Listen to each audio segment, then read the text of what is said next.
Beshem Hashem Naaseh v'Nasliach. I would like everyone to find his seat.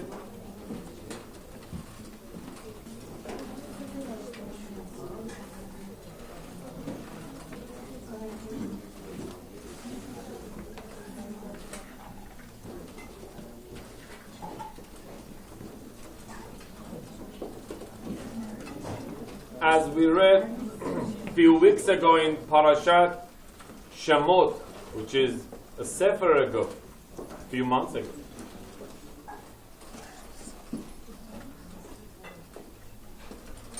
that Hashem decided to show himself to Moshe Rabbeinu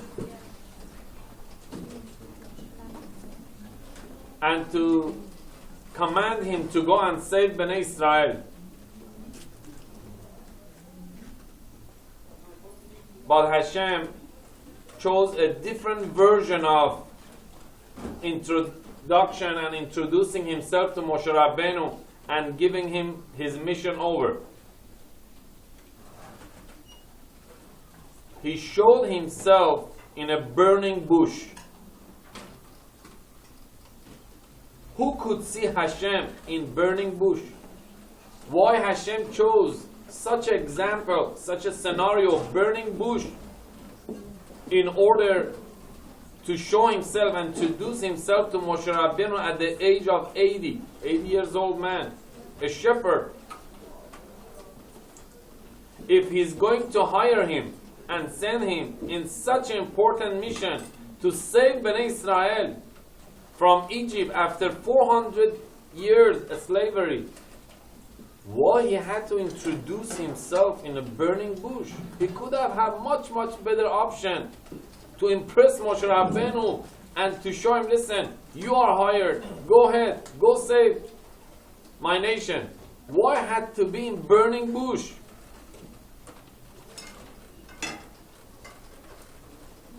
Because whenever we find fire, there is a spirituality. That's why we start Shabbat with fire, lighting candle. We end Shabbat with fire, Havdalah. We burn sacrifices on Mizbeach, on altar in Beit HaMikdash with fire. We light menorah in Beit HaMikdash. Hashem did miracle of Chanukah with light. Whenever we find fire is a spirituality, but one fire. The fire of Mahloket in the family. The destruction. That fire is not holy. So Bezat Hashem, tonight we are honored again to have Dr. Pelvovitz, a best candidate to explain the situation, family situation in our community and in the world. We were lucky to have him tonight after his trip, just came back from Johannesburg, South Africa, and before that he was in Israel.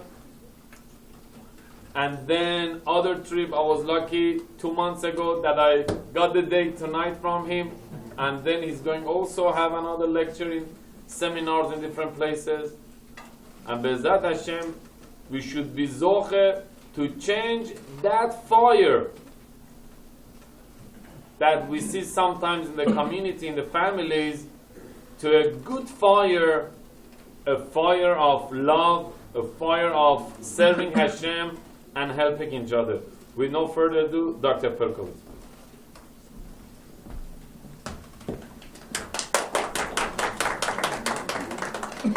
Thank you so much, Rabbi. Okay, what I'm going to do is I'm going to talk about 3 components of marriage, but I'm going to talk about managing expectations, and I'll talk about why that's so important. I'm going to talk about the role of time. I'm going to talk about conflict, maybe with the focus on in-laws. But first, let me just start with two very interesting books that came out in the last couple of years. One book was a book by a Dr. Pilmer, a gerontologist at Cornell University. He interviewed over 1,000 old people, people in their 80s, people in their 90s, who've been married for many, many years. Some had been married, divorced, and remarried. Some had been married to the same person for 70 plus years. And he asked them a simple question in his study.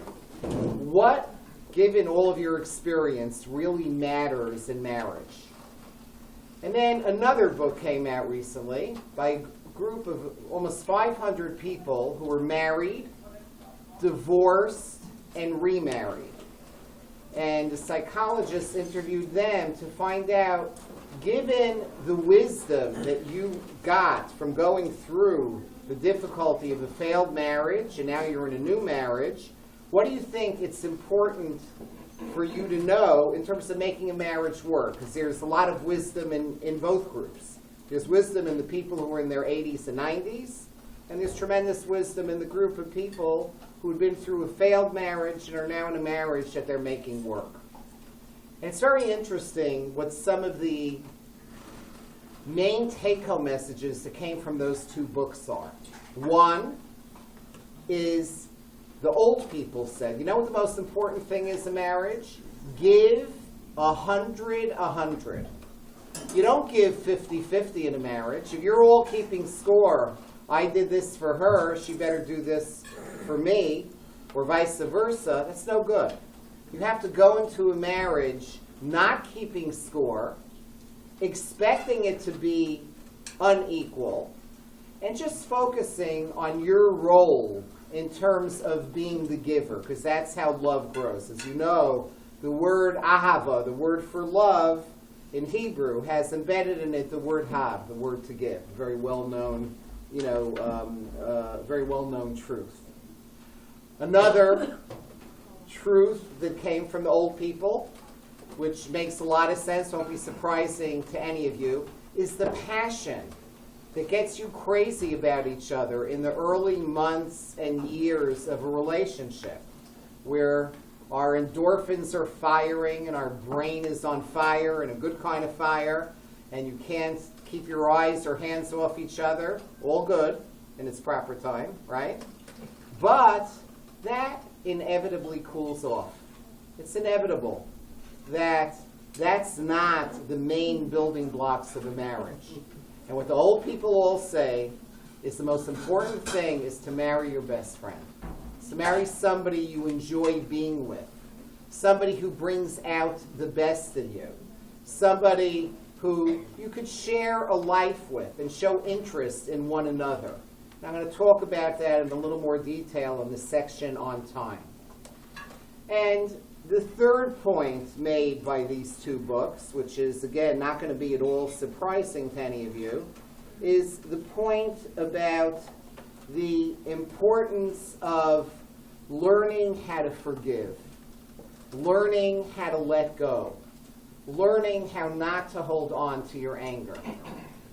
3 words, many, many centuries ago, said in the Sefer HaChasidim. You want to hear 3 words that capture a world of wisdom in marriage? Acharis kitata charata. You know what that means? After argument, there's regret. And isn't that true? Think about some of your big fights a year ago at this time. Okay? Think about what you were disagreeing about a year ago at this time. You probably won't remember it so well, the details. Think about your last fight. You may remember the details, you may not. But usually there's regret, especially if you lost your temper. You're never going to be prouder of yourself than when after a disagreement you don't catch fire, but instead you're able to pull back and control yourself and figure out a way to discuss it calmly. So let me start with the first point I wanted to make. It doesn't sound like an important point. I think it may be the most important point of this evening. And it's about expectations. I think I've shared with some of you the elevator story. Okay? I shared it in the context of parenting. but I'm going to share it with you again because it has to do with expectations. Let me start by talking about research. I did a study with a couple of colleagues. We looked at 4,000 marriages in the Orthodox Jewish community. Interestingly, we tried to get a large Persian contingent because we wanted to understand that, and we had a bunch of rabbis, especially in Beverly Hills. We couldn't get cooperation. We got cooperation from the rabbis, not from the people, even though it was totally anonymous. Maybe one day we'll be able to share results from the Great Neck community, so you could brag to the to the Beverly Hills people that we outdid them. Okay. So, but anyway, 4,000 marriages. And in those 4,000 marriages, we found something that's found outside of the Jewish community as well. It's called the U-shaped curve of marital satisfaction. It sounds fancy, it sounds complicated. It's not so complicated. Marriages start with a very high level, very often, of excitement, of love, of passion. And marital satisfaction usually starts all the way up here on the scale. Then, as time goes on, especially as your kids grow a little older, especially when they turn into teenagers, and financial pressures grow, conflict starts to rise, and marital satisfaction in most marriages goes down. In some marriages more than others. It's not a sign that there's a problem at all. It's what marriages are about. It's what married people do for a living. Your marital satisfaction is supposed to go down. I'll explain why in a few minutes. Then, though, here's the good news. If you just stick it out and you manage your expectations and you stay by each other's side to go through the stresses of life together, it starts to go up again, up again, up again, and then it surpasses the happiness of the first years of your marriage. You have a lot to look forward to, but you have to hold on. Okay? You have to hold on. You know, there's fascinating wisdom shared by the Tiferes Yisrael, a great rabbi going back to the early 1800s in Europe. And he had the following insight. He said the Hebrew word for marriage, nisuin, has embedded in it an incredible lesson. The lesson is that conflict is inevitable in marriage. And the conflict could either be a masa, which means a burden that weighs you down. The word masa is embedded in the word nisuin, in the word for marriage. But you know what else masa means? It's the Hebrew word for a song, for a prophecy, for something transcendent, like the rabbi was saying. The fire that lifts us up, the fire that brings spirituality and holiness. So the inevitable conflict could be a source of growth. What does that mean? Let me make it real for you with a personal story, okay? One of the great therapists of marriage calls marriage a people-growing machine. So I'm going to share with you a story from my own marriage. Thank God I've been married now, living right here in Great Neck for, B'li Ayin Hara, 36 years, a wonderful marriage, okay? But listen to this story from the beginning of my marriage. I come from a family, wonderful family. I was very lucky to be born into have wonderful mother, wonderful father. My father and mother, my mother Allah Hashem, my father, who thank God is still alive and well, is a rabbi of a big shul in Far Rockaway, New York, called the White Shul. Is the rabbi emeritus now. He's been a rabbi now for about 70 years. So he is very precise with time. If there's a funeral, we just did a funeral yesterday that evidently had like 500 people in it.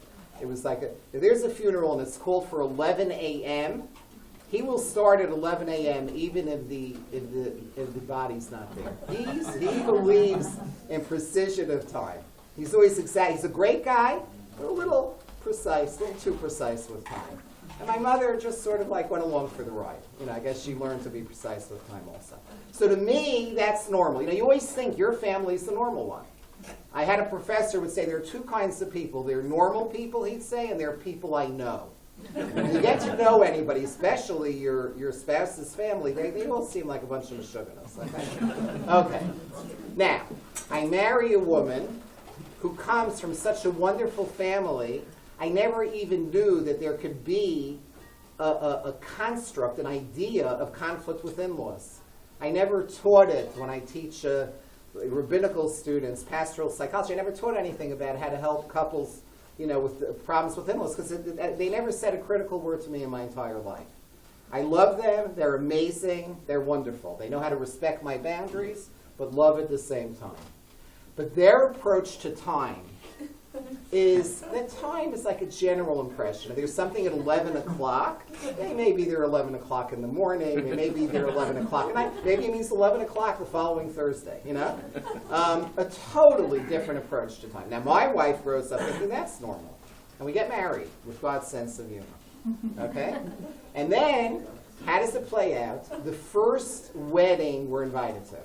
So the first wedding we're invited to, I figure out the smorgasbord, the Kabbalat Panim is at 6:30. This is before the age of computers, but I figure I have to leave to get there exactly on time at 5:42. So I'm running to the car at 5:42, and I call up to my wife. I say, okay, I'll be in the car. And she isn't even beginning to think about the dress she's going to wear. Okay? Now, what's happened over the last 36 years in our marriage? What's happened is exactly what needs to happen. The masa, the burden of that conflict, turned into a song. Because what happened? I needed to grow by learning to be more relaxed about time. I needed to learn if I come late to a wedding and can't eat the smorgasbord, it's good for me, okay? And my wife needed to learn to be more considerate about time. And over the last 36 years, not necessarily with fighting, just because I didn't want to drive her crazy, she didn't want to drive me crazy, we each changed in exactly the area we needed to change. That's the way marriage is.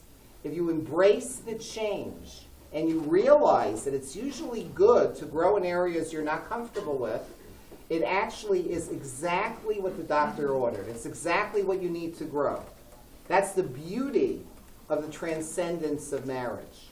But the key is to accept that this is what marriage is about. It's about conflict and dealing with the conflict together. My father always says, couples don't have to think alike.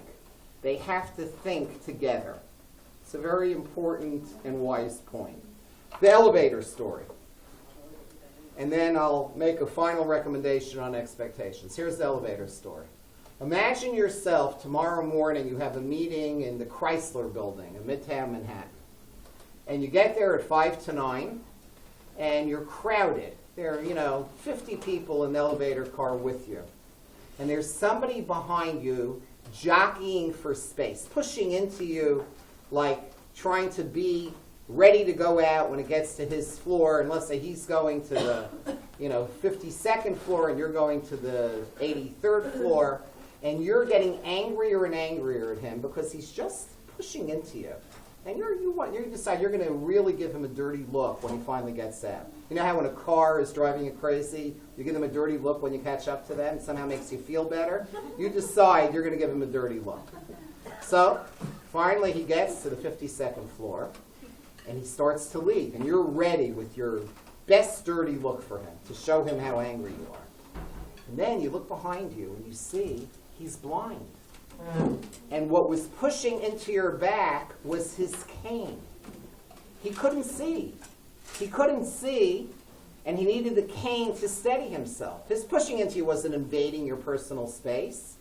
It was trying to find his balance in a crowded elevator at 5 to 9 in the Chrysler building in Midtown Manhattan. What does that realization do to your mood?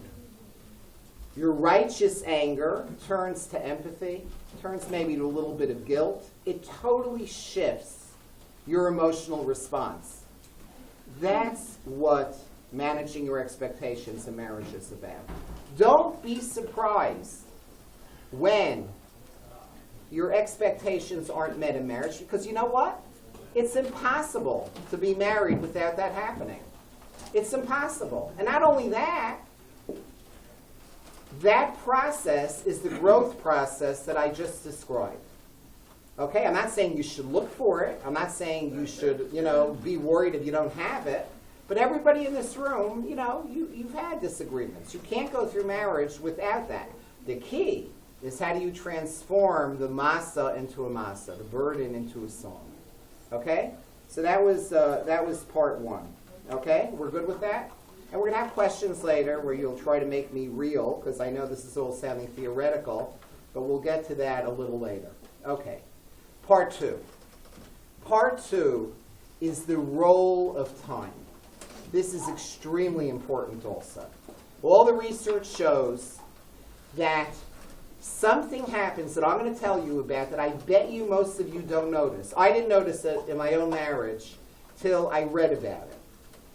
It's called turning towards. It's called turning towards. Let me tell you what turning towards is. One of the greatest marital therapists of our time, a guy by the name of Dr. John Mordechai Gottman, pretty much universally revered as the best researcher and the most effective person. He's up at University of Washington in Seattle, happens to wear a big yarmulke on his head. That's just an aside. But he has more than 400 articles in the top journals. He really understands marriage. He's the one who has couples fight in his laboratory at the University of Washington. And in 7 minutes, he could tell with 94% accuracy if they'll be divorced in 5 years. But then he fixes it. He figures out how to fix it. Okay? And I'm going to refer back, when I talk about gender differences and conflict in a few minutes, I'm going to refer back to him. But he has a concept that I find fascinating because it's so simple to fix.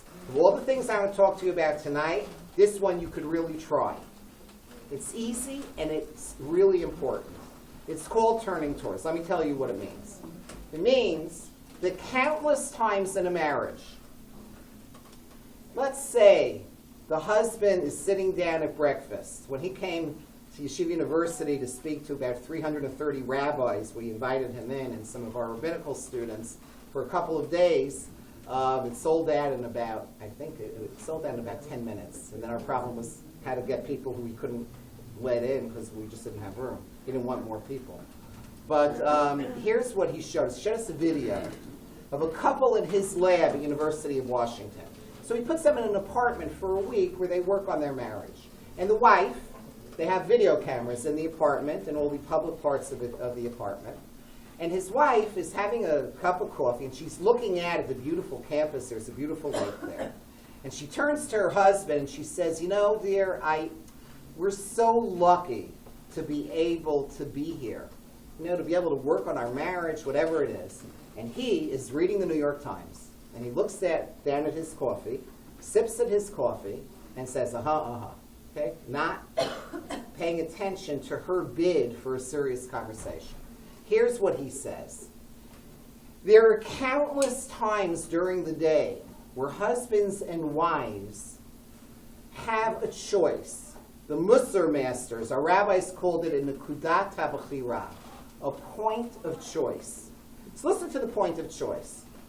You could either say at that moment that the woman is saying we're so lucky, you could either say to yourself, in the big scheme of things, reading this article could wait for later. There's nothing more important in my life than to turn towards my wife and spend a couple of minutes to talk to her. I really see how lucky we are.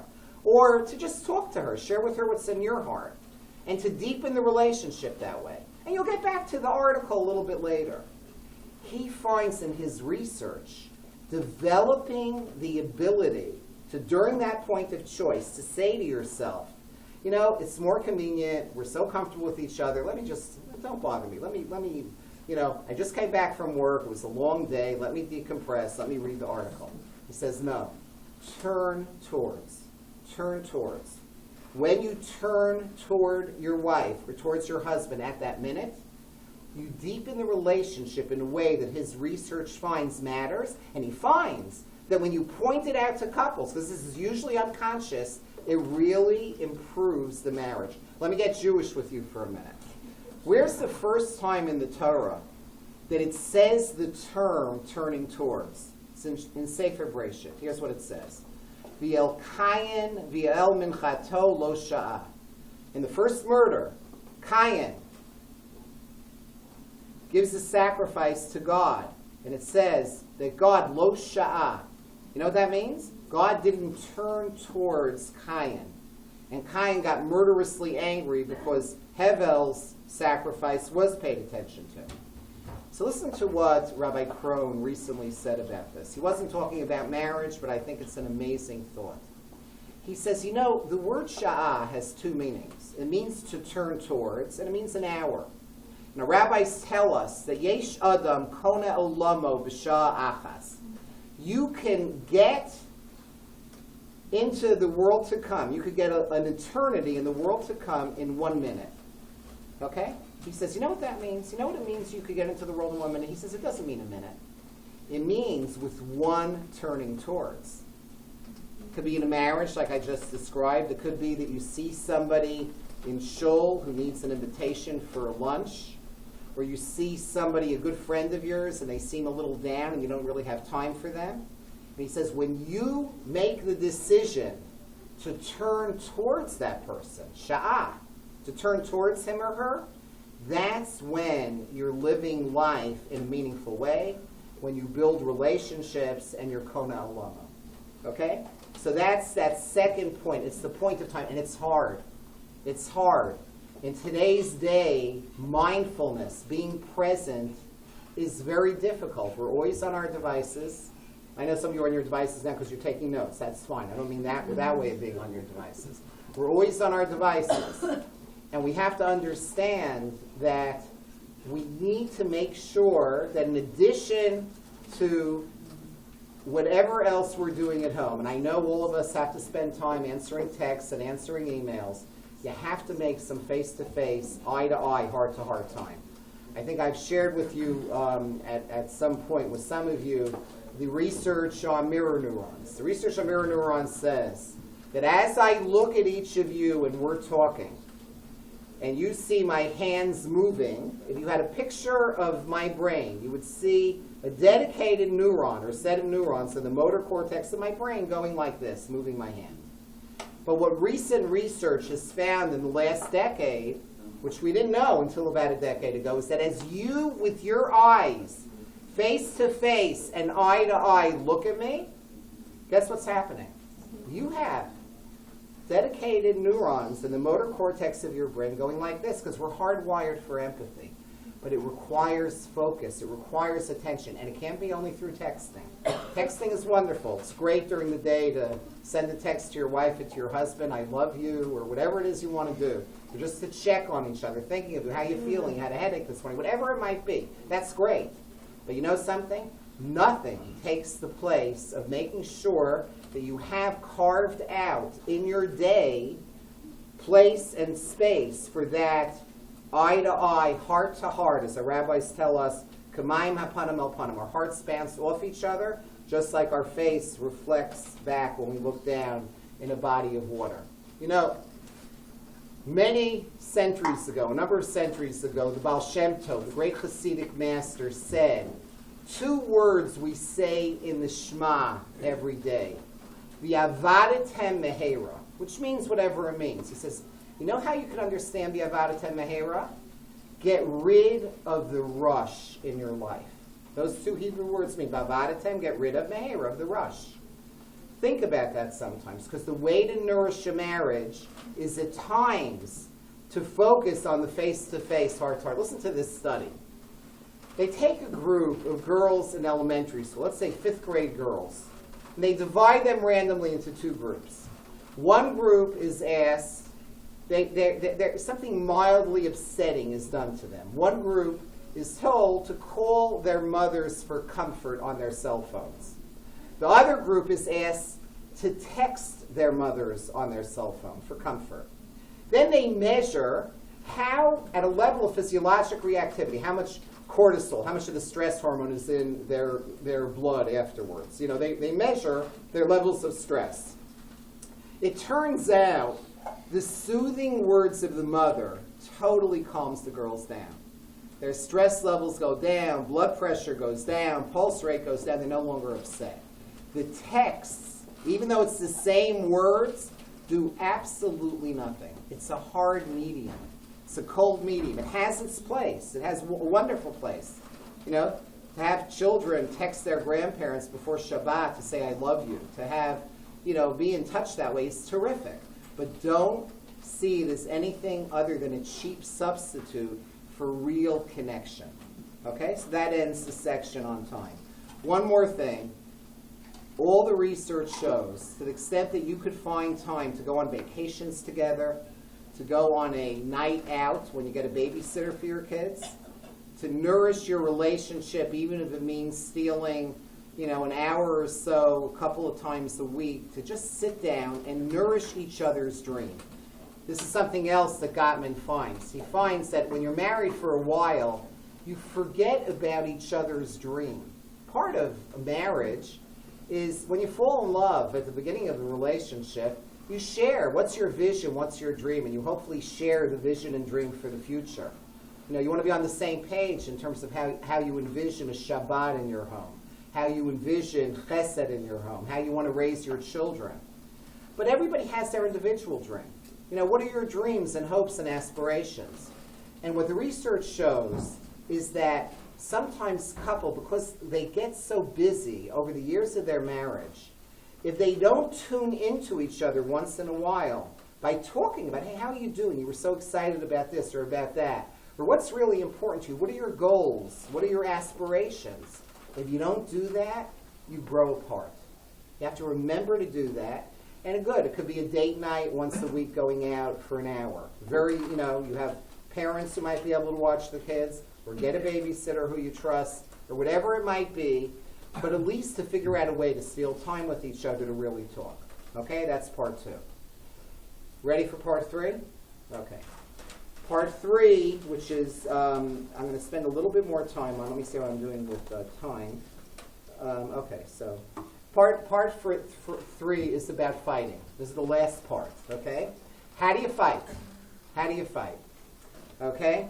So I'm not going to tell you stuff you don't know. The key to fighting is to, first of all, to remember to be understood, first understand. Okay? Couples tend to fight the same fight over and over again in their marriage, sometimes for 70, 80 years. Okay? They're lucky enough to be married that long. And now, thank God, people are living longer lives, B'li Ayin Hara. Okay? So people are living longer lives and having longer marriages. But the research shows fighting is not a bad thing. As a matter of fact, if couples don't fight at all, it's not so good. It's actually because you can't have a marriage without having points of disagreement. And you have to be able to talk it out at times. It's not whether you fight, it's how you fight. It's the ability to fight where you figure out a way to do it. Okay? Take-home message number 1 on fighting is strike when the iron is cold. Don't fight when you're furious at each other. You're going to say things you feel terrible about. You're going to hit below the belt. You're going to say things about your husband or wife that's not very good, okay? And it's going to be problematic. If you're too upset to really discuss whatever it is that you're upset about, you say, look, now's not the time. Let's wait a couple of days, and then you have a planned discussion. So take-home message number 1 is, I'm going to tell you about the 3 Ps. P number 1 is the pullback response. You don't want to give in to your anger right away, okay? And if you can, you just wait, and then later on, from a calmer place, you go and you talk about it. The research shows that there's 2 sets of neurologic circuitry involved in anger control. One is the primitive animalistic rage, okay, that is animal-like. And the other is just taking the seconds it takes to take a breath, count to 10, and just wait till your frontal prefrontal cortex, the thinking part of your brain, can really calm things down, see things a little bit more clearly. And sometimes it means just pulling back for a minute or 2. Sometimes it means pulling back for a day or 2. But that's number 1. Pull back. Strike when the iron is cold. That's P number 1. P number 2 is called perspective taking in fights. You try to get curious about what could she be thinking? What could he be thinking? You get curious about it, because if you could try to figure out what made them so upset, you'll be better in that discussion. And P number 3 is the planned discussion in its right time. There's a technique I'll teach you now, very simple technique, Some people use it and it really improves their marriage. I find when I teach it to my graduate students, they will use it in their marriage, and sometimes I'll bump into them 15 years later. They tell me they use it all the time. I'll teach it to you very simply. If you go on a website, everything I'm talking about, so you really don't have to listen to a word I'm saying, is available. You Google my name, D. Pelvovitz, that's D for David, and my last name, Pelcovitz. The first hit will be on a Google site, which is a web page. Go under recent lectures, and I just gave a talk with some of this stuff in Johannesburg, like the rabbi said. And I think it will be called marriage or something. And here and there, it will be described the speaker-listener technique. Let me explain to you the speaker-listener technique. It just goes like this. Let's say you guys are having a fight, that the wife is furious that she's doing all the work around the house, and she has a job also, and you never help with, you never take out the garbage, or you never do the dishes, or whatever it might be. You don't do your share. So you're having a fight about it. And you're saying, no, but I'm so tired, and we have the housekeeper coming, and she'll do it, or whatever it is. So the speaker-listener technique looks like this.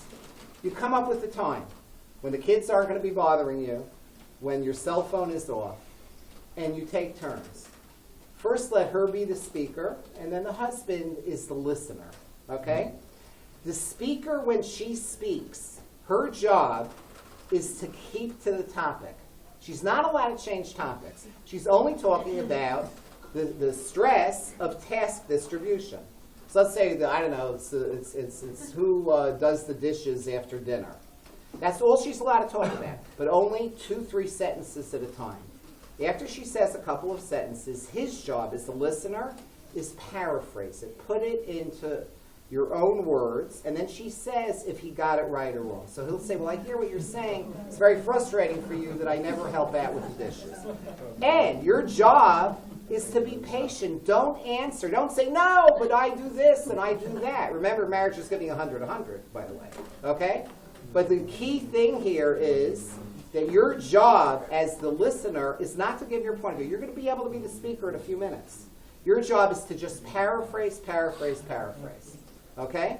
So she speaks, then when you finish, and she says her piece, and she goes on and says a little more, and by the way, only on the same topic. But she's only allowed to use I statements, not say, you are just like your father, just as lazy as he is, and I knew you were going to turn into him, and you promised me you wouldn't, and now look at you, and whatever it might be. I see I'm hitting some chords, okay? They say art is making something out of nothing, humor is making nothing out of something. So think about that. Okay. Okay, so here's the job of the listener is to paraphrase, to ask for clarification, and then you take turns again. If it goes out of control because you're still too angry at each other, you put it off. Take the time out, you put it off for another day. I find when people use this, it actually makes a difference. Next point before I get to in-laws for a few minutes. The next point is about gender differences. So the gender differences are, do you know that men and women are different? I don't know if you know this. Men and women handle conflict differently. When Gottman has couples fight in his laboratory, he hooks them up with biofeedback equipment. He finds that 80% of women, the more they fight, the more they express their anger at their husbands over whatever the conflict is about, the calmer they get. 80% of women. Their blood pressure goes down. Their pulse rate goes down.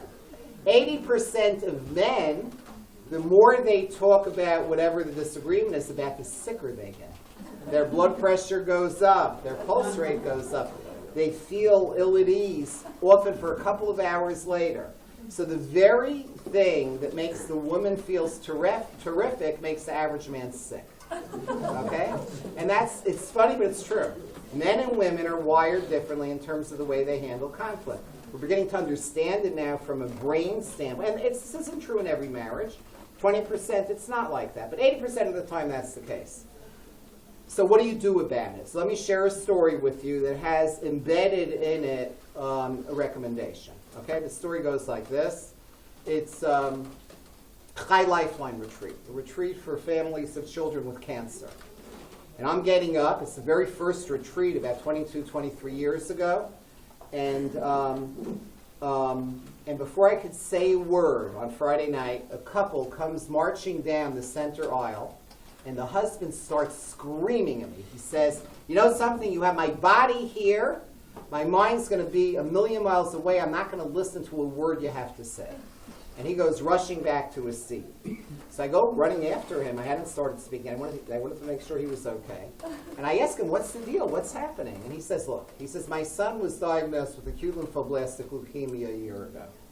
He tells me, he says, "I'm a physician." He's a doctor. He said, "I spent the last year going from hospital to hospital around the world, finding the best possible treatment protocols for my son." He says, "I'm a problem solver. Many men are. That's how I coped. And I got him the best possible treatments." He says, "Now, after a horrendously stressful year, I have a weekend alone with my wife and my children in a beautiful resort hotel," which is where the retreat was. "There are counselors for all of my children, my sick child and all of his siblings. There are staff to take care of everybody. There are oncologists here if my son gets sick. I could finally relax, and my wife is making me listen to you." Okay? And she's right next to him, mouthing to me without him being able to see it, "Make him stay, make him stay." So I tell him, "Listen, go up to your room. It's fine. You don't have to be here." He runs off to his room. I don't see him again for the rest of the Shabbat. I don't see him again for those 3 days. And she's, by the way, spends all of the weekend sitting in the last row, last seat, shooting dirty looks at me, like she wants to kill me. Okay, she wanted to fix her husband. By the way, you can't fix your husband any more than you could fix your wife. That's not what marriage is about. Marriage is about growing together, not thinking alike. 6 years later, there's a Shabbaton for families of children in the Orthodox community who left, stopped being observant. A whole other topic. And it was a support Shabbos for the parents. And I get behind the stender to give the first talk Friday night. And the same couple comes marching down the center aisle 6 years later. And he sees I have post-traumatic stress disorder. I'm like ducking behind the lectern. And he says, no. He says, "I have a great story for you." He says, "That weekend 6 years ago was a turning point in our marriage. Because I realized my wife needs to talk. She needs to process. She needs to hear people like you. And she realized I need to deal with things in my own way. I need to find my space, and I need to shut off and go into my cave at times." And he said, the weirdest thing happened. He said, "My child with cancer is fine. He's cancer-free. They think he's going to be fine. He only has to go to the doctor once a year for a checkup, but thank God he's 100% fine." He says, "But now, my oldest daughter, as sometimes happens in siblings of children with serious illness, now that everything's fine, she decided to act up. And that's why I'm here." But he said, "I'll tell you, this is going to be different." He said, "The more my wife accepted my coping style over the last 6 years, and the more I accepted hers, the more we met halfway." And you know, he came to every session I gave that Shabbos. He sat up front, asked the best questions. It was amazing, a total transformation. But it came from transforming the masa, the burden, into a song. The masa into a masa. Okay? So that's the key on that. What about in-laws? I doubt that anybody here has any kind of conflict about in-laws. That doesn't happen in this community. But let me talk about in-laws. In-laws is actually, when we did our study of 4,000 couples, in-laws was one of the top 5 sources of conflict. It's very common, and that's true throughout the United States, also in non-Jewish populations. I'm going to just give a couple of recommendations, and then we can flesh it out a little bit more later on. Let me talk a little bit about what it's about. It's about what I talked about before. We all think, when we get married, that our family is going to be like the family we grew up with, because we think that's normal. And then, when we get to know our wife's family or our husband's family, we think that it just seems so crazy to us. It seems like they're all a little bit nuts. And what you have to understand is that you had a lifetime to get used to the expectations of your mother and father. Your husband didn't. Okay? The marriage doesn't come with the rule book on how to behave with your mother and father, and vice versa. Okay? And your job with each other is to understand that it's going to be trying by definition. Families differ on two dimensions in the research. One dimension is the rule structure. At the extreme, some families are very rigid. They're very strict. Okay? And some families are at the other end. They're very chaotic. They don't have any rules at all. And depending on where your family is on rigid versus chaotic, if you grew up in a family that was pretty strict, and you're married to a man, let's say, whose family was not so strict, then when your children go over to your in-laws, you're going to not even want them to watch your kids because, they're not going to pay, they're going to let them eat all the candy they want. They're going to let them go to sleep at 3 in the morning. And they're going to not make them do their homework because they're way too chaotic. And your understanding of normal is being strict, and vice versa. The other dimension is enmeshed versus disengaged. It's emotional closeness. Some families are incredibly close. Incredibly close.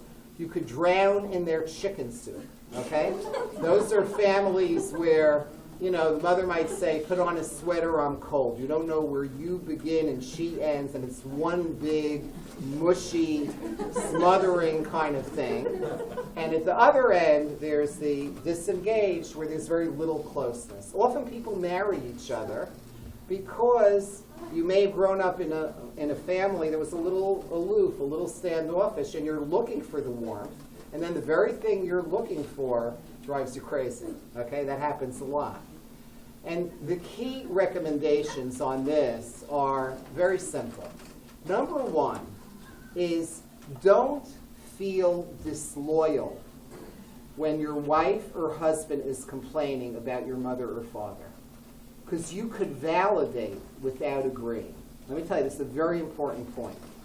Let's say afterwards she's complaining, your mother, I can't believe the way she is so strict with the kids. Your mother, I can't bring the kids there anymore. She's going to damage them because she's constantly screaming and yelling at them. And you, with every fiber of your being, want to defend your mother because you think that you turned out pretty good and she did a good job with you. And that your in-laws did a terrible job with your wife because she's so spoiled. Whatever it may be, okay? And the key there is to validate. It doesn't mean you're agreeing with her. Validate means, I understand it's so frustrating for you, and it feels so, I understand, I understand what's so upsetting. It doesn't mean you're agreeing with her, but you allow her to vent. You allow her to express her upset. And it doesn't mean that you're being disloyal to your mother, who of course is your mother or your father. So validation isn't the same as agreement. But with that being said, remember, your number one loyalty is to each other. Your number one loyalty is to each other, okay? You have to figure out a way to have coping mechanisms. If when you go to your in-law's house on a Friday night or for Shabbat lunch or whatever, now the days are a little bit longer, if you know certain things drive you crazy, come up with a coping plan. Come up with an escape plan, okay? Instead of always saying you don't want to go, instead you might want to say, I'll go, but I'm going to have a prearranged escape plan. I have to run to this, or the rabbi's giving a shiur, or whatever it might be. Early mincha, early mariv, early chakras tonight, or whatever you want to say, okay? You come up with some kind of, and you work that out in some way. But the key is to understand this is the way families work. And it's not easy, but the key, again, strike when the iron is cold. Remember, validation isn't the same as agreement. And remember also, especially in the early years of your marriage, that, you had a lifetime to get used to it. To your spouse, this is all new, and you have to help them understand how to manage your mother and father. To you, it's just so obvious. To them, it's not so obvious, and you have to do that for each other. You have to give them the rule book so that they're not playing in the dark. Let me end with the story, and then we'll have discussion for a bit. How many people here heard my story about the 3 questions? The 3 questions, the cardiac surgeon who became depressed? Story about Rabbi Abitan? Okay, so I'm going to tell the story. because I think it captures, I think, in some ways, the key to marriage. So let me summarize what I've said until now. I talked about three main areas. We talked about managing expectations. Remember the elevator story? And when you're fighting a lot in the marriage, it just means you're married, okay? And the key is to understand that, being at each other's side in conflict is part of what you do. Men and women are different. The key is to figure out a way to do it together rather than get upset about it, and figure out a way to work it out. It's managing expectations. Remember the elevator. And remember the role of empathy. Main take-home message number 2 is about the whole issue of time, the importance of eye to eye, heart to heart, mirror neuron to mirror neuron, and the importance of turning towards. If you could do one thing different after tonight, turn towards. Think about it. Think about it. It's easy to do once you get the knack. But since I read that stuff, since that session that Dr. Gottman gave the rabbis at YU, that when we invited him, the 2-day session, I never noticed that I don't always turn towards. And now, I usually don't read the whole New York Times, because my wife's talking to me, but I realize, you know what? So I don't read the whole New York Times. I'll listen to the news on the way to work. It's not a big deal, If it's an important article, I'll get back to it, okay? And it's made a difference. It's made a difference. And then the third point is the important point of how to fight. Remember the 3 Ps. Pull back, strike when the iron is cold, because acharis ketata charata. After argument, there's regret. Perspective taking. Try to see it through her eyes. Try to see it through his eyes. Get curious about it. And then number 3 is the planned discussion, maybe using some variation on the theme of the speaker listening technique. Here's the concluding story. The concluding story goes like this. Rabbi Abitan, this rabbi, wonderful rabbi for many, many years of the Sephardic shul in Atlantic Beach, next to Long Beach on Long Island. Wonderful, wonderful pastoral rabbi also, incredible Talmud Chacham. And I'm friendly with some of his kids. His kids are physicians and musician. Musician also. And yes. The one who lives here, Mayor, is a wonderful musician, an incredible chazan, and an incredible cardiologist, interventional cardiologist. He's a rav. He got smicha after he got smicha. Because it was I think 13 generations of rabbis. He had to get smicha. He's the most modest guy in the world. Wonderful, wonderful guy. So anyway, father dies. I go to Menachem Abel. I go to the Shiva call. And, they're all sitting Shiva. And 3 of the brothers are doctors. And into the room comes a man, clearly not Jewish, clearly had never paid a Shiva call before. And you see that the brothers sitting Shiva want to get up out of respect. You're not allowed to get up in a Shiva house out of respect, so they were controlling themselves. But they had no idea why. It turns out this was probably the leading cardiothoracic surgeon in the, certainly on the East Coast, maybe in the United States. They all knew him because they were in related areas. They had no idea why he's coming to the Shiva for their father. And they're shocked. And he sees their shock. And he says, look, I never paid a condolence call before. He said, I'm not Jewish. But your father once saved my life, and I figure I owe it to him to share with you this story. Everybody at the Shiva house is listening. Here's the story he tells, and this is the story I'll end with. It says, one day he was operating in his operating room in Manhattan, and his cell phone rings. And it's the horrible news that he had a brother much younger than he is, never sick a day in his life, died suddenly of a massive heart attack. Now that would be devastating for anybody. He was very close to his brother. But it was particularly devastating for him because here he's saving the lives of men and women well over twice his brother's age, and he feels he let his brother down. How could I let this happen? It's not rational. He had no way of knowing. It was a silent heart disease. His brother had none of the risk factors. These things happen. But he's just devastated. He's devastated. Tries to go back to work, but with every stitch he takes, he says, I killed my brother, I killed my brother, I killed my brother. And finally, he can't take it anymore, and he retires. My father says the toughest thing about retirement is he misses the vacations. Think about that, okay? Retirement isn't always the answer. It's not always the answer. And he gets more depressed. And he's going to therapists, nothing's helping. Then he remembers that 10 years before that, he did bypass surgery on a very holy man, Rabbi Abitan. Okay, and he gave Rabbi Avitan another 20 years. And he says, I'm not Jewish, but maybe Rabbi Avitan will be willing to talk to me, because I remember he's a very spiritual man. So he calls Rabbi Avitan, and he says, are you kidding? You saved my life, doctor. I'd be honored to meet with him. He meets with him, tells him what happened. Rabbi Avitan says, look, he says, every human being has a soul. Every soul has a spark, like the rabbi was saying, to set your soul ablaze, right? With your brother's death, you lost your spark. You have to find it again. He said, I can't tell you what it's going to be. You have to find it for yourself. Every individual has to find their own spark. It's one of the challenges in life, is we have to find our own uniqueness and help our children find their own uniqueness, help our wives, our husbands find their own uniqueness in pursuing their dream. He says, I'll tell you what we'll do, though.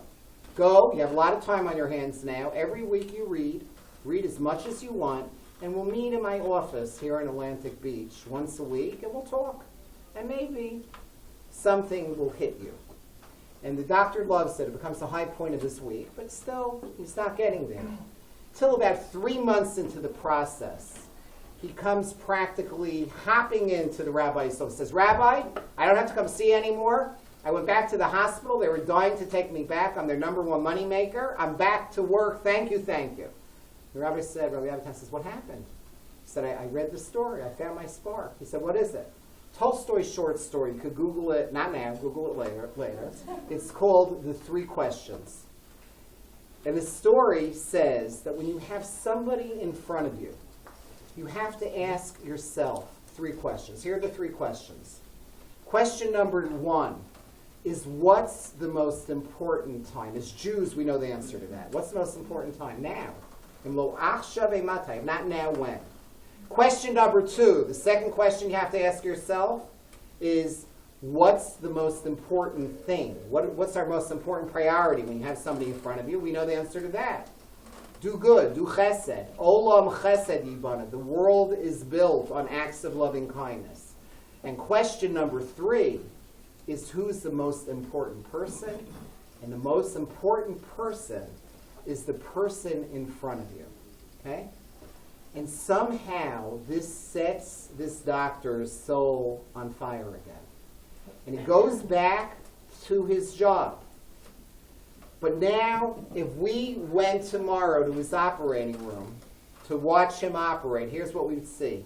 If you want to be on a surgery team, he doesn't care who you are. You could be the anesthesiologist, the cardiothoracic surgeon, resident or fellow, the anesthesiology fellow, the nurse clinician. Big team on a cardiac bypass surgery team. But he's the head of the team. If you want to operate with him, here's what you do. He forms a circle around the patient. And he screams out, what's the most important time? And they all have to scream back at him. Now, what's the most important thing? They have to scream back at him. Do good. Who's the most important person? The person in front of us. Let's operate. That's marriage. Marriage, when you get right down to the essence of how to nourish each other together in terms of transcending the inevitable conflict, is always to be present, is to make the time, is to turn towards, is to ask yourself those 3 questions with your husband, with your wife, with your children, because that's ultimately the key to transforming the masa, the burden, into the song. Thank you. Okay. Yes, please, questions. Questions about your friends' marriages.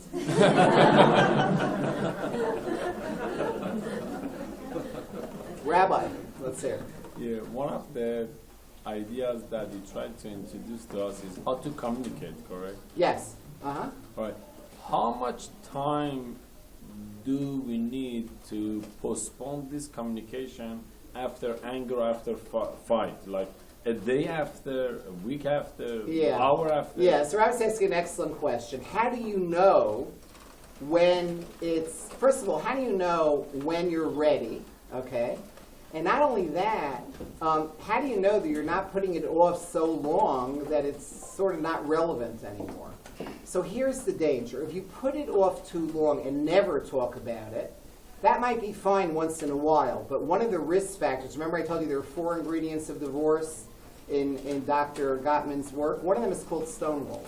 where you never talk things out, and both husband and wife sit on their anger, and that poisons the marriage. Because it's never aired. It's never discussed. So you want to talk it out, if you need to. If you don't need to, fine.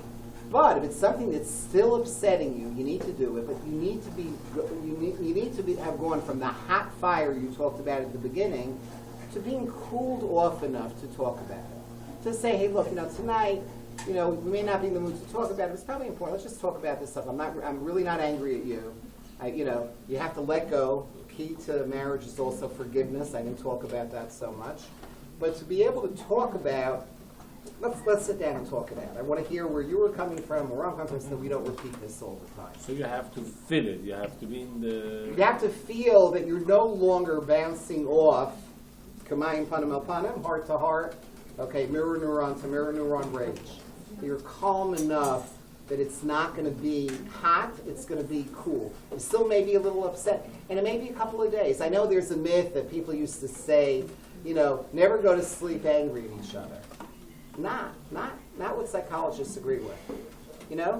It's true, don't go to sleep angry at each other, just sort of say it'll wait. And if you know that in your marriage that it's going to eventually be discussed, you could put it aside. And you put it aside, you say to yourself, lo chashuv, it's not so important for me to think about it right now. And you talk about it at a time that you agree on. Okay? Yeah, and you'll know with each other. By the way, you may be calm and she's not, and vice versa. But that's what you have to work out. Yes, please. How you can post the anger when something happens now in the house, all the house getting, I open my sink and suddenly the water, and then my husband come in. It's true story, and you don't know, you yelling and. He's a very calm person, and I'm Israeli. And after I clean my house, and I take for a walk, and all the water splashing. Right, I hear. So as you're saying... This is the moment that you cannot hold your anger. Right, I hear. And it's not easy. It's not easy. Yisrael Salanter said that to learn how to control one character trait like anger really well is harder than to master the entire Torah. Okay? In other words, it's hard. It really is hard. But the general idea, though, is that if you could figure out how to pull back and how to strike when the iron is cold, and if you could figure out what are your triggers, you'd be surprised. If you make it a goal and a priority, and you figure out how to do it, and you figure out how to tell them, look, when I'm like this, please just run for the hills. You might be able to do it. I'm not saying it's easy. I'm not saying, but by the way, and if it's not a problem for you, if he knows that this is you, and it's your Israeliness, or whatever it is. No. It's like this moment you start to yell, and because it's not something, I'm not upset with him, but it's coming like, so slowly, so calm, and so I start to yell, like it's coming down, and you're. But you're yelling at him or yelling at the situation? Yelling at the situation. Yeah. Okay, that's fine. You're angry at the water. That's fine. Okay, that's fine. It's only when you're angry. You are a man. Okay, I am a man. You're right. You're right. You're 100% right. You're 100% right. I hear. And look, I don't have answers. I make a lot of answers up. I don't have answers. Yeah, let's hear. Can you please elaborate a little bit more on your example with the blind person? Yes. Elevator. Yeah. So the elevator example. Let me explain what's happening. What's happening is, when you realize that he's blind, and that's why he was being annoying to you. It had nothing to do with you. He didn't even know you were there. He was just trying, it had nothing to do with you. And it had to do with him. And it had to do with his limitations, which aren't his fault. It changes your angry reaction. In a marriage, to bring it to a marriage, in a marriage, when you realize, let's say, that something annoying, let's say one of your children is doing to you, there's something annoying that's happening, is, let's say it's because they had a really bad day. You know, we're much more likely to get into fights on days that are stressful for one of us. A lot of research that shows that stress during the day makes a fight much more likely at night. But if you realize, okay, you know, my wife's a little on edge because she had a very stressful day, like the example that she just gave, okay, and you don't take it so personally, you know, so you pull back a little bit and you realize, okay, it's not me, it's the situation, and you learn how to not get sucked into it, and how not to bounce back anger, and how to give her a little bit of space. When you learn how to do that, and how to go from anger to empathy, or from certainty to curiosity. Well, what could be making her be this difficult now? Talking about, let's say, one of your children. Or when you go to that, it's a whole other thing. You see why it changes? Your understanding of the motivation of the person who's annoying you will totally determine. Example, if somebody close to you has 104 temperature because they have the flu, and they're being cranky and they're being difficult, you're not going to get angry at them. You realize it's the fever talking. Okay? Same thing. Okay? Same thing here. When you understand very often, maybe this is the source of conflict because it's a trigger for this, you know, for a spouse. You know, because she had a situation where her father acted in a similar way, and this is a hard thing for her. And if you bring empathy to her vulnerability, and also if you see differences in temperament, which are inevitable between husband and wife, as differences and not defects. So you don't pathologize and say this means you're a crazy person. You just say, okay, we're different. Men and women are different. This is what we do for a living. We're different. That's the elevator example. Okay? Yeah, thank you for asking me to clarify that. Yes? I have a question, but it's not. It's more for children. That's okay. So how do you get out of, like with my children, I think I've come to a point of maybe like yelling at them to get what I want, that they only listen when it's yelling. You understand what I'm saying? Like, how do you get out of the habit of letting them hear a normal voice and still listen to them? Right, right. So yeah, that's a very common question when I speak to this shul, okay? It's the compliance question. I get, it's the most common question. Probably need to have a night on compliance training, because it is a little complicated, but the key is, and I know this isn't going to be very satisfying, it's a matter of consistency and of training your kids that when you're asking them to do something, you mean it. So it gets a little complicated, but basically the idea is this. If your child learns that you only mean it, okay, when it's the fourth warning, okay, and you're ready, so upset that you're screaming at the top of your lungs, they get very comfortable with your anger, and they're going to ignore you until you lose your temper. You've trained them to do that. If you change it, and you even sit down with them and say, look, from now on, I'm going to, once I make sure I have your attention, I expect you to listen the first time. And if you don't, okay, I'm only going to say it once. If you don't, then you have a consequence set up. It's not in their control. Maybe, shutting off their computer access that night. It might be taking away their cell phone, all those abusive things parents could do to a kid. Okay? And if they learn that you're going to do it calmly, especially if it's something that's not in their control, okay? So something, where you could shut the internet connection, whatever it might be, they'll learn pretty quickly that the first time is when you mean it. When I say first time, I mean after you get their attention, you say to them, look, I'm about to ask you to come to dinner, okay? And I expect you at dinner, I'm going to ask you at 5 to 6 to come to dinner, or 5 to 8 to come to dinner. I'm only going to ask once. And then you do that 10, 20 times in a row, you change it, okay? And then when they don't do it, you don't scream, you just say, they will know later that night, when they don't have the internet, that this is what it is. And they'll drive you crazy, and they're going to push every button to get you to change your mind. But if you stay firm with it, okay? Because what that means is you never have control over their behavior in the short term. You're not going to always schlep them to dinner, because then you're going to lose it. but you always have control over the consequences. Parents, in general, in this generation, don't realize that you can't parent without limits. You need the love, but you need the limits also. So that's a very short answer. You know, there's a longer answer, but that's basically it. It's just you have to think about the logic. Your child is acting logically. They've been trained to act that way because it works. Okay?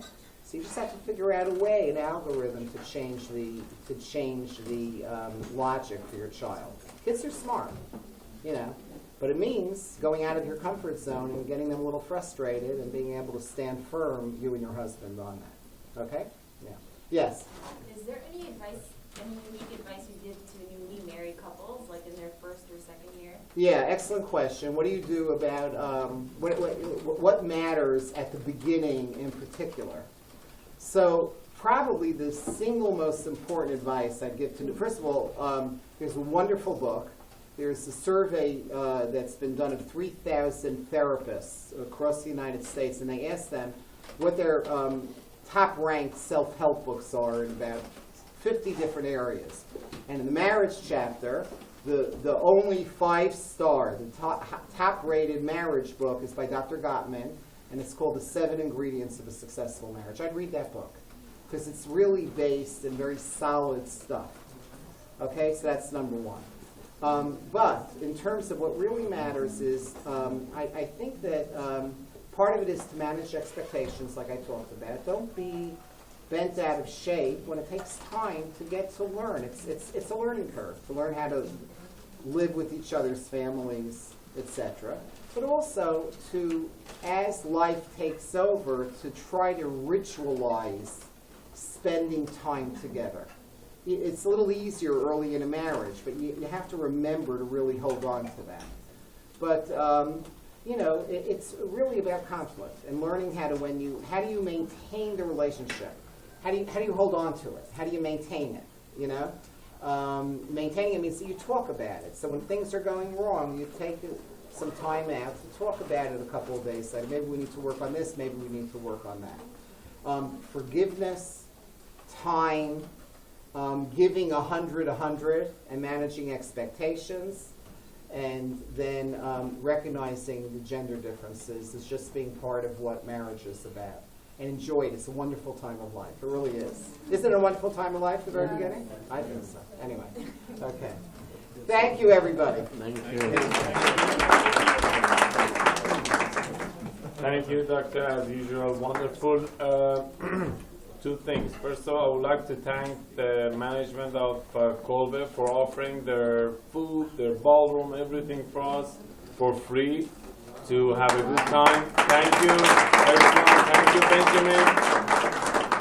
And also, thank you, Mr. Delafrance and Mr. Khaldar and everyone who helped us tonight to put this program together.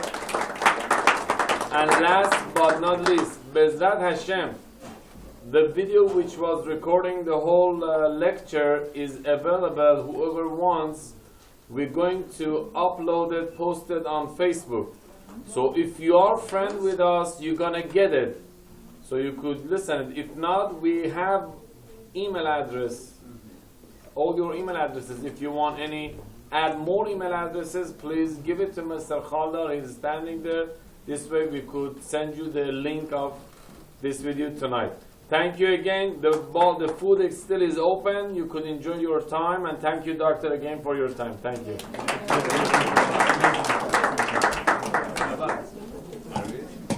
Arvid also. Those who, yes, I haven't already. Those who want in 5 minutes, Arvid. Let them drink something in 5 minutes.